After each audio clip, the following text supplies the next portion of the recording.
وَمَا لَنَا أَلَّا نَتَوَكَّلَ عَلَى اللَّهِ وَقَدْ هَدَانَا سُبُلَنَا وَلَنَصْبِرَنَّ عَلَى مَا آذَيْتُمُونَا وَعَلَى اللَّهِ فَلْيَتَوَكَّلِ الْمُتَوَكِّلُونَ. Dalam redaksi hadits yang lain ada Nabi yang dia di haudnya, di telaganya sendirian aja gitu loh, nggak ada pengikut.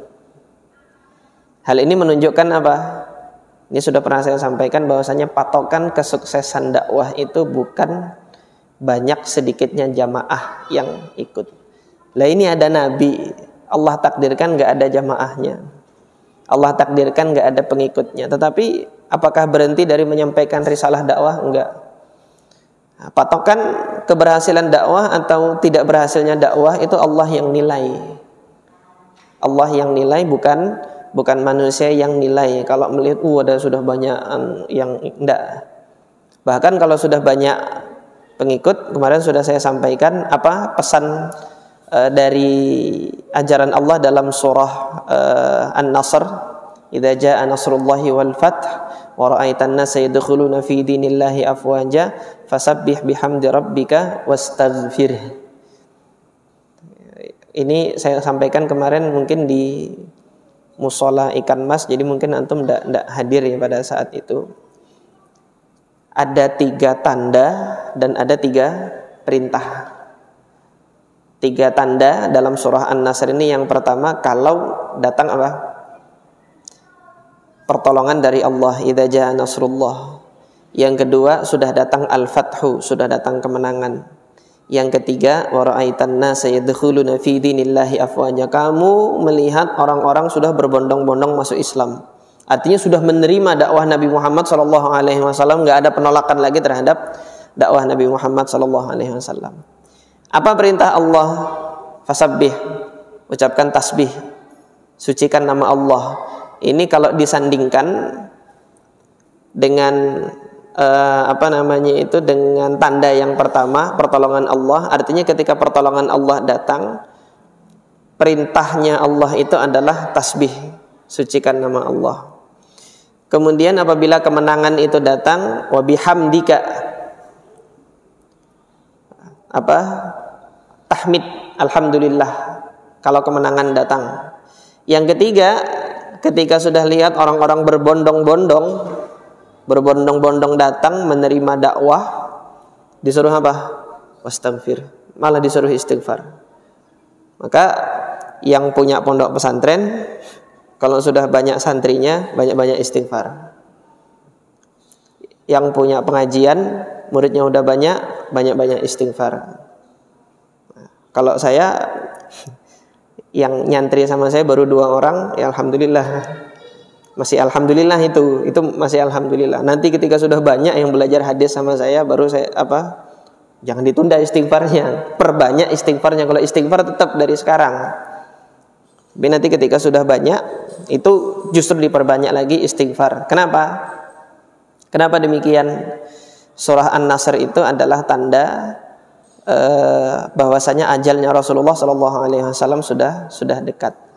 Ya, nanti antum kalau melihat ada kemudahan-kemudahan dalam dakwah yang antum sudah dapati, kemenangan-kemenangan dalam dakwah antum sudah dapati gitu kan. Musuh-musuh Islam itu sudah tertunduk terhadap Islam. Maka kemungkinannya itu ya tugas dakwah sudah selesai, nanti akan ada yang melanjutkan, sebentar lagi antum akan dipanggil sama Allah. Ya, kita melihat dari ini, dari sirah nabawiyah, pelajaran itu. Nah, ketika sudah, ini kan sudah Allah Subhanahu wa taala kasih isyarat Nabi Muhammad itu seperti itu gitu kan. Maka semenjak surah An-Nasr itu turun, Rasulullah itu zikir sujud dan rukuknya itu adalah subhanakallahumma rabbana wa bihamdika Allahumma ighfirli. Subhanakallahumma rabbana wa bihamdika Allahumma ighfirli. 3 itu subhanakallahumma rabbana itu yang perintah tasbih. Wa bihamdika ini perintah tahmid. Allahumma ighfirli ini perintah wastaghfir. Itu yang diperbanyak oleh Rasulullah, dan ini yang disaksikan oleh Ibunda Aisyah radhiyallahu anha dalam setiap sujud dan rukuknya itu. Jadi tidak lagi subhana rabbiyal a'la dan subhana rabbiyal azim, tapi itu yang diucapkan oleh Nabi SAW sampai beliau wafat. Nah, kita melanjutkan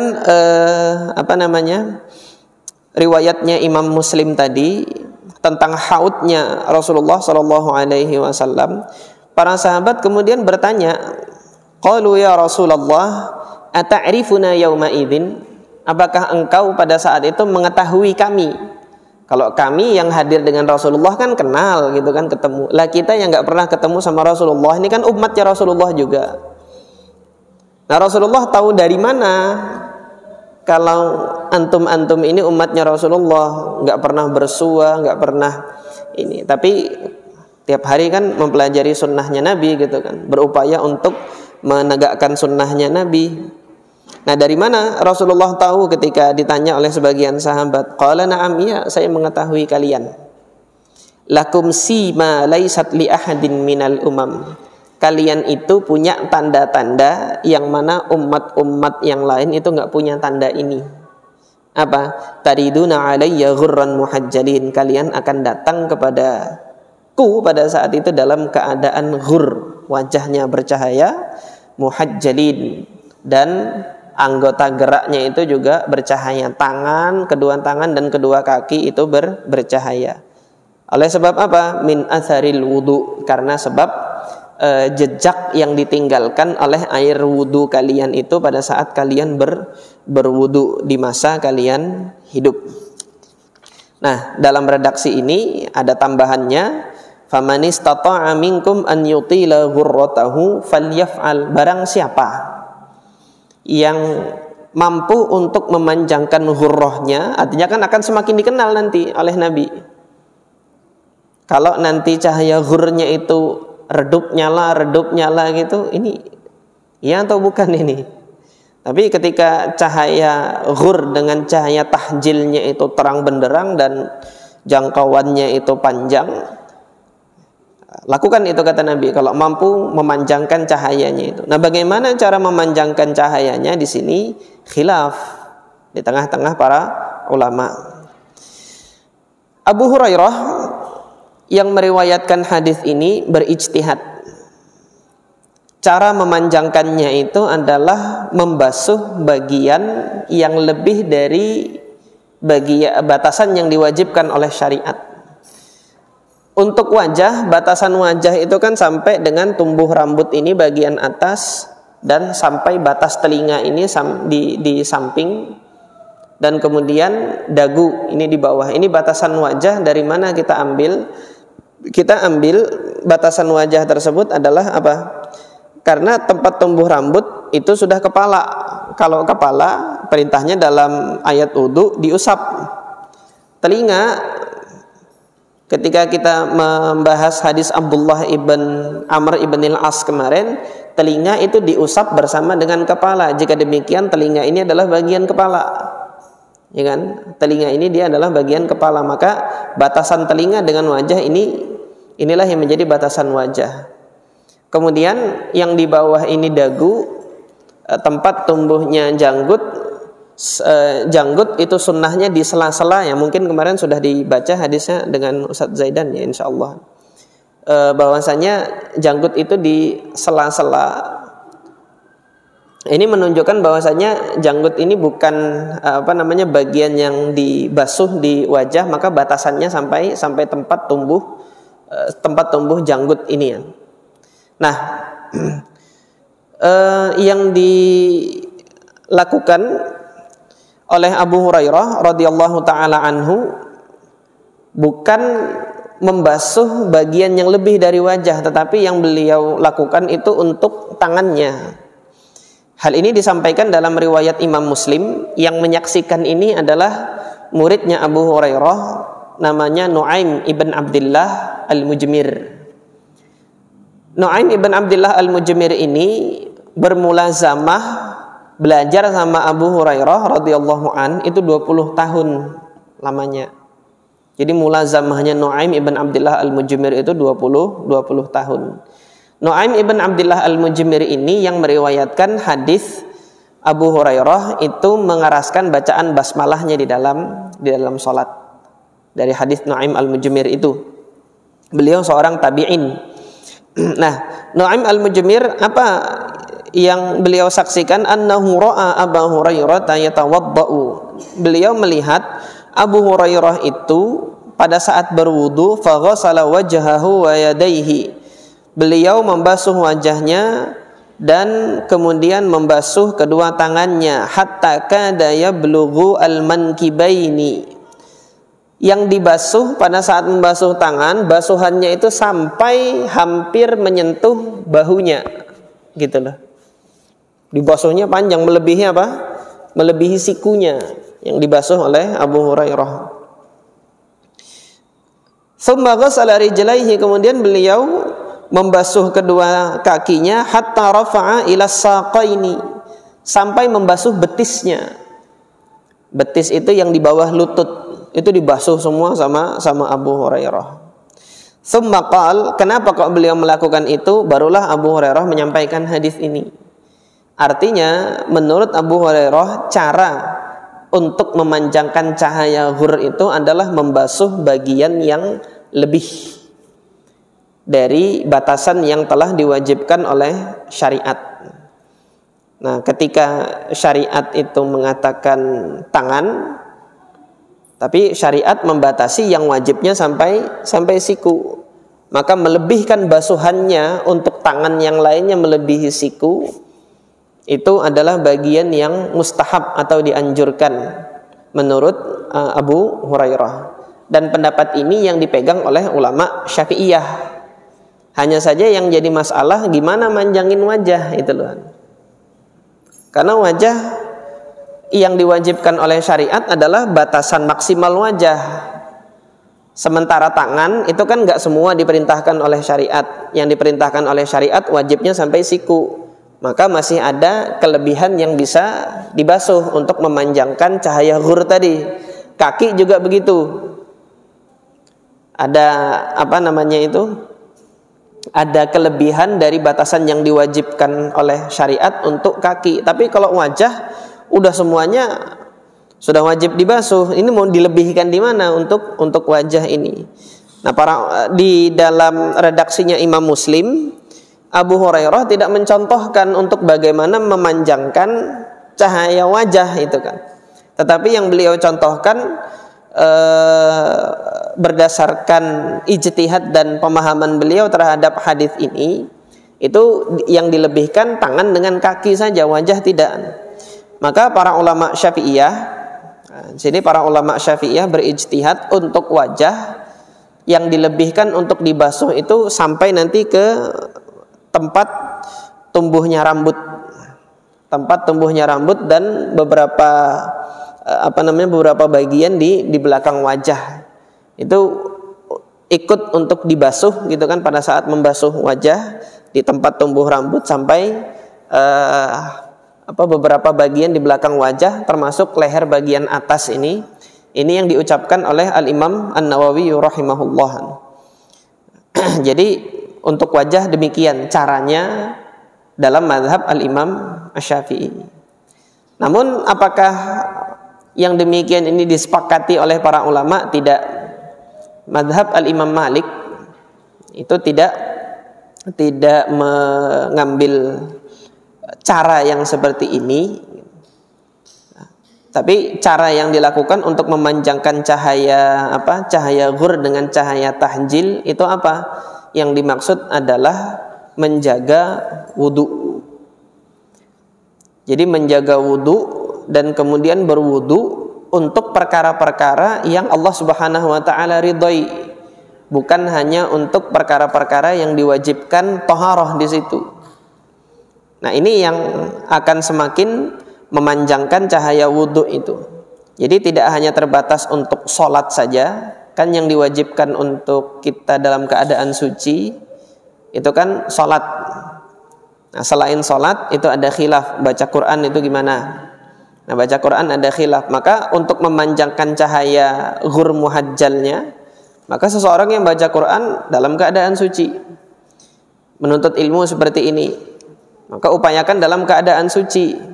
Al-Imam Al-Husain ibn Mas'ud Al-Baghawi penyusun tafsir Ma'alimut Tanzil, kebiasaan beliau tidak pernah mengajar ilmu kecuali dalam keadaan suci, berwudu terus beliau itu. Nah, jadi para ulama dahulu ketika memelihara wudu, itulah salah satu cara untuk memanjangkan tahjilnya itu. Nah, dari dua pendapat ini, mana yang kuat, mana yang rajih? Dua-duanya rajih. Yaitu cara yang disampaikan oleh Abu Hurairah perawi hadis ini. Ketika beliau melakukan yang demikian, saya belum mendapati ada sahabat yang mengingkari Abu Hurairah ketika melakukan yang seperti ini. Hanya saja sebagian muridnya ada yang merasa heran gitu. Dan ini diriwayatkan oleh Al-Imam Ahmad di dalam musnadnya. Ada salah satu muridnya ketika melihat ini heran dengan apa yang dilakukan oleh Abu Hurairah, karena belum pernah dilihat sahabat-sahabat yang lain wudunya seperti wudunya Abu Hurairah. Dan pada riwayat Imam Ahmad, Abu Hurairah radhiyallahu an menyembunyikan cara wudu yang seperti ini, tidak beliau tunjukkan kepada orang-orang yang lain. Nah, ketika itu Abu Hurairah ketika ditanya, "Ma hadzal wudu ya Abu Hurairah?" Abu Hurairah mengatakan, "Ya bena Farrukh, anta hahuna?" Anaknya Farrukh, apakah kamu di sini? "Lau alimtu annaka hahuna ma tawaddatu mithla wudu'i hadza." Kalau saya tahu kamu di sini, saya enggak berwudu seperti ini, kata Abu Hurairah. Karena apa? Aku mendengar dari Rasulullah hadis ini disampaikan. Nah, tetapi di hadapannya Nu'aim al-Mujmir, karena Nu'aim al-Mujmir murid khususnya Abu Hurairah tidak menutup-nutupi. Bahkan Nu'aim al-Mujmir melihat selalu Abu Hurairah di dalam kebanyakan wudunya seperti itu. Artinya di sini mazhab Al-Imam Asy-Syafi'i punya salafnya. Salafnya siapa? Abu Hurairah. Adapun nanti pendapat yang lain, mazhab yang lain ketika memilih cara untuk memanjangkan ghurnya itu adalah memperbanyak wudu untuk aktivitas-aktivitas yang lain, aktivitas-aktivitas yang diridhoi oleh Allah Subhanahu wa taala. Ini juga adalah salah satu cara untuk memanjangkan. Karena Rasulullah Shallallahu Alaihi Wasallam ini kan tidak mentafsil, tidak memperinci gimana sih caranya memperpanjang. Ketika tidak ditafsil dan tidak diperinci oleh Nabi Shallallahu Alaihi Wasallam caranya memperpanjang cahaya yang akan kita ambil nanti di akhirat karena sebab wudhu ini, maka lakukan apapun itu berdasarkan ijtihad, yang kalau kita dapati ada salafnya berijtihad demikian, silahkan dilakukan seperti itu. Berwudu lebih dari berwudu lebih dari siku. Ini kita mendapati salafnya yang melakukan demikian, yaitu Abu Hurairah radhiyallahu an. Nah, kemudian kalau antum nanti memilih cara memanjangkan cahaya ghur dengan cahaya tahjilnya itu dengan memperbanyak wudu, ini juga dibenarkan karena para salaf menjaga wudunya gitu. Para salaf menjaga wudunya untuk aktivitas-aktivitas yang Allah Subhanahu wa taala senangi, Allah Subhanahu wa taala ridhai, mereka senantiasa berwudu. Sebelum tidur wudu, ketika hendak berhubungan suami istri itu wudu, mengulangi hubungan suami istri ada sunnahnya untuk berwudu lagi. Nah, itu disampaikan oleh Nabi Shallallahu Alaihi Wasallam ketika ingin mengulang kembali. Man arada an ya'uda, yang dia mengulang kembali hubungan suami istrinya, silahkan berwudu kata Nabi. Falyatawadda fa innahu ansyatu lil 'audah. Karena untuk mengulangi kembali itu akan lebih mengembalikan nasyat itu semangat lagi untuk berwudu. Nah, maka kalau untuk perkara-perkara seperti hubungan suami istri itu diperintahkan dianjurkan oleh Nabi untuk berwudu, bagaimana dengan perkara menuntut ilmu ini? Misalnya antum nanti murojaah Al-Quran gitu kan, hafali Quran di rumah, ngantuk gitu kan. Untuk hubungan badan itu lebih bisa memelihara semangat, mengembalikan semangat. Ya, untuk mengembalikan semangat hafalan wudu juga gitu, wudu lagi ya. Ngantuk wudu lagi seperti itu, hingga semangat ini kembali. Dan aktivitas-aktivitas yang lain, mau safar dalam keadaan taharah, suci gitu kan. safarnya safar dalam ketaatan kepada Allah Subhanahu wa taala, mau safar keluar kota dalam keadaan apa. Yang safar ini kan yang dibenarkan dalam syariat itu pertama dalam rangka ketaatan, yang kedua dalam perkara memang ada hajat duniawi. Nah, yang ada hajat duniawinya ini masuk dalam kategori mubah. Nah, ketika dia melakukan safar dalam hajat duniawi, keperluan duniawi yang masuk dalam kategori mubah, ini bisa menjadi apa?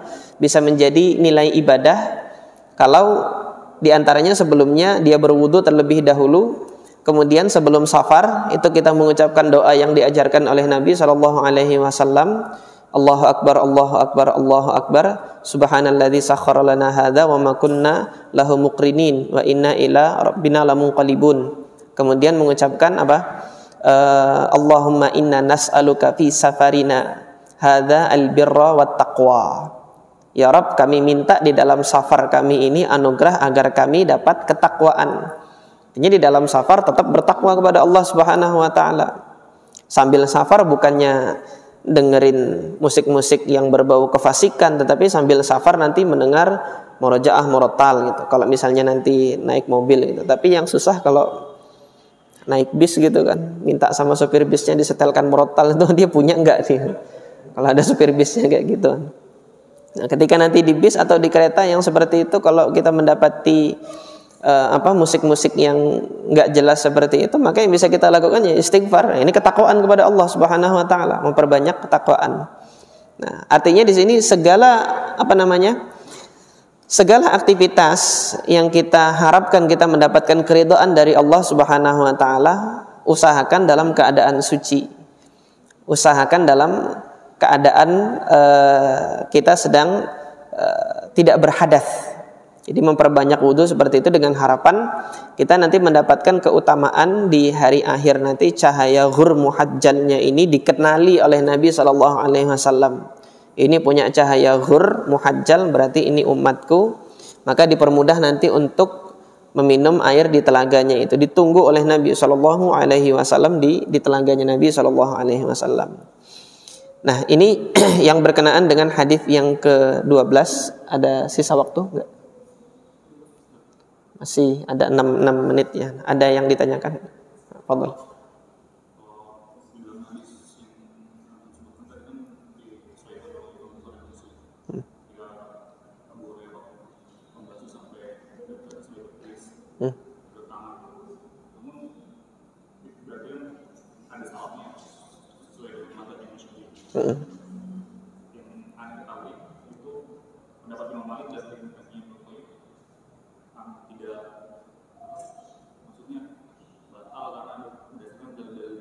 Iya. Tidak.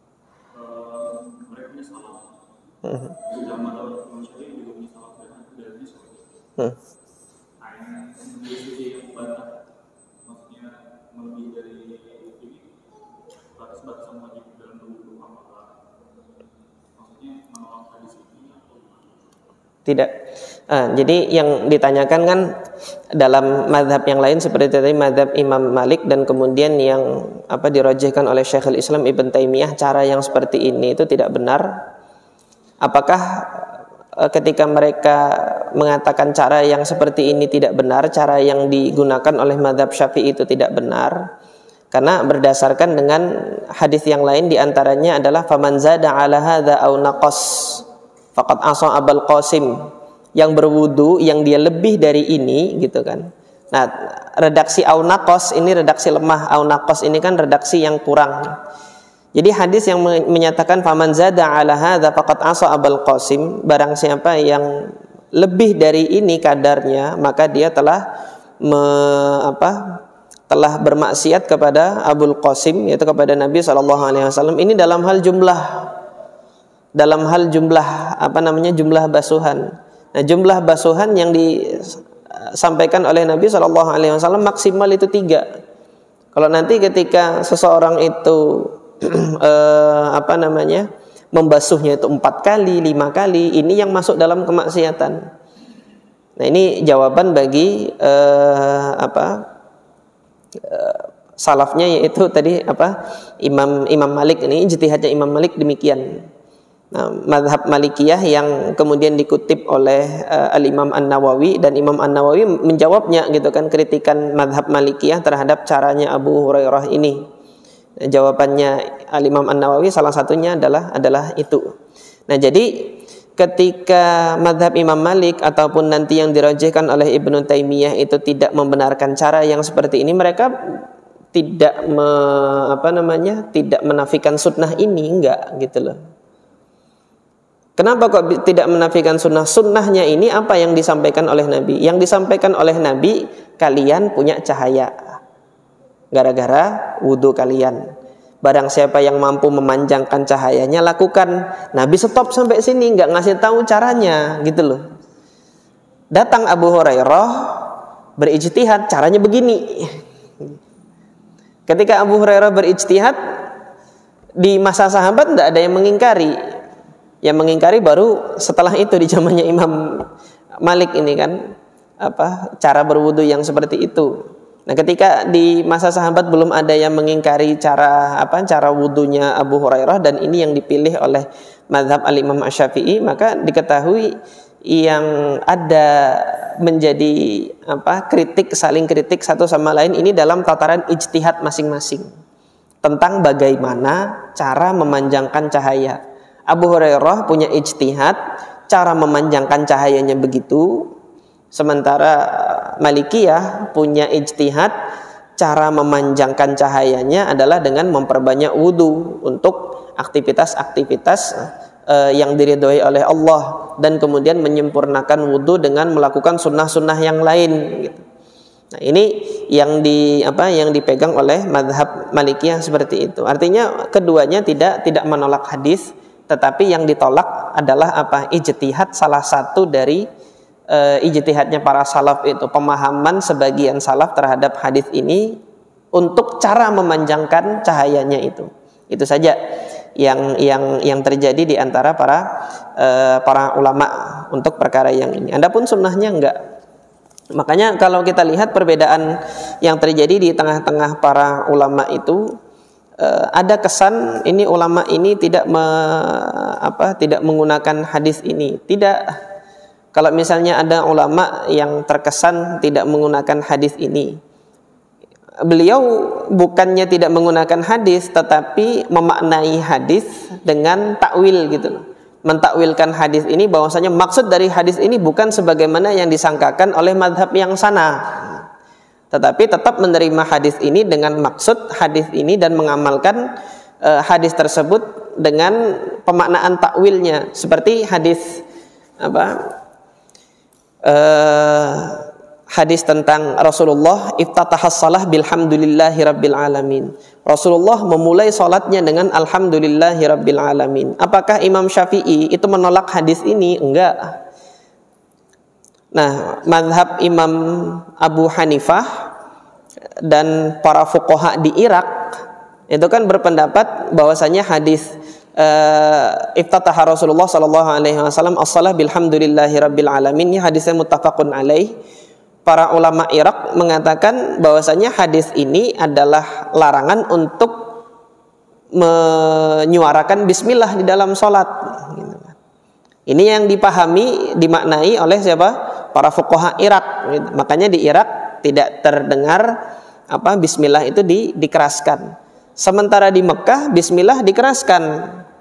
Mulai dari zamannya Abdullah bin Abbas sampai zamannya Imam Syafi'i gitu. Nah, berdasarkan hadis ini, apakah Imam Syafi'i menolak hadis bahwasanya Rasulullah memulai salatnya dengan alhamdulillahirabbil alamin? Enggak. Tapi Imam Syafi'i punya pemaknaan terhadap hadis ini. Makna dari hadis ini apa? Rasulullah memulai salatnya dengan surah yang di dalamnya ada ayat alhamdulillahirabbil alamin. Bukan berarti Rasulullah menafikan bismillah. Nah, ini kan ada pemaknaan dari dua mazhab ini, yang mana masing-masing dari kedua mazhab menerima hadis tersebut gitu. Tapi yang satu menerima hadis dengan makna yang seperti ini, yang satu menerima hadis dengan makna yang seperti itu. Kullun, masing-masing dari mereka berupaya untuk memahami sunnah tersebut dan melaksanakan sunnah tersebut yang didasarkan pada pemahaman mereka, dan mereka ketika melakukan itu berupaya untuk mencari salafnya. Ketika ada salafnya sudah lakukan, tenang di situ kalau sudah ada salaf. Ini di dalam kita beragama ini, ketika ada salafnya tenang di situ. Nah, ini kemarin seperti yang disampaikan oleh Al-Imam Al-Baghawi gitu kan.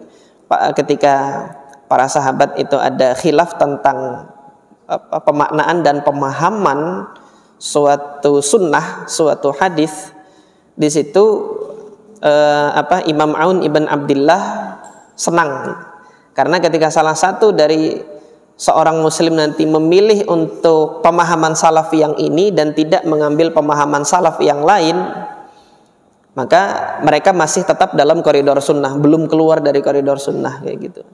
Ini yang merupakan kesyukuran ketika Allah Subhanahu wa taala menjadikan para sahabat itu khilaf dalam memahami sunnah yang ada dari Nabi sallallahu alaihi wasallam. Berijtihad tentang sunnah yang ada dari Nabi sallallahu alaihi wasallam. Ini yang menjadi kegembiraan bagi kita, kesyukuran bagi kita, bahwasanya ketika ada satu muslim memilih salah satunya dan tidak memilih yang lain, mereka belum keluar dari koridor sunnah. Tapi ketika para sahabat sudah ijma', udah sepakat gitu kan, udah sepakat zina haram, terus ada yang meninggalkan ijma'nya ini bahwasanya zina itu boleh, hubungan badan sebelum pernikahan itu boleh, dibikin tesis terus dapat gelar doktor, dibikin disertasi dapat gelar doktoral gitu.